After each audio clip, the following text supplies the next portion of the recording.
այստեղ զուտ որպես հայ եւ վերջի շրջանում մենք փորձում ենք մի շարք ակցիաներ անել, որպեսզի ի վերջո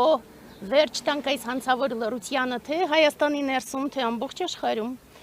Եվ մեզ համար, քանի որ վերջին շրջանում մենք անընդհատ ահազանգում ենք, որ չարիքը աշխարհում շատ է,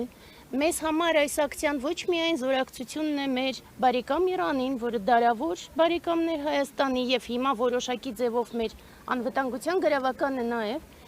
բայց մեր նպատակն է նաեւ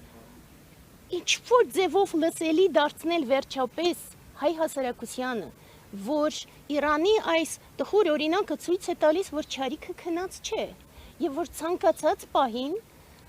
Հայաստանը եւս կարող է կրկնակի, եռակի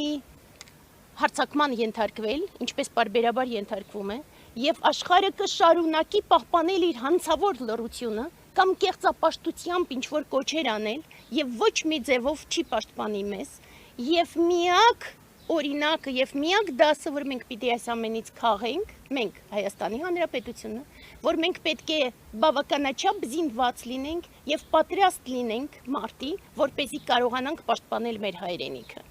Ու նաեւ մենք նորից եւ նորից, քանի որ անխուսափելի է 5 տարի շարունակ ինչ կար խոսել, ասում ենք, մենք վերջում ասում ենք, ցավոք սրտի մենք պետք է պնդենք, որ Հայաստանի անվտանգության գրավականը նաեւ Նիկոլի վերջնական դատն է եւ բացակայությունը Հայաստան։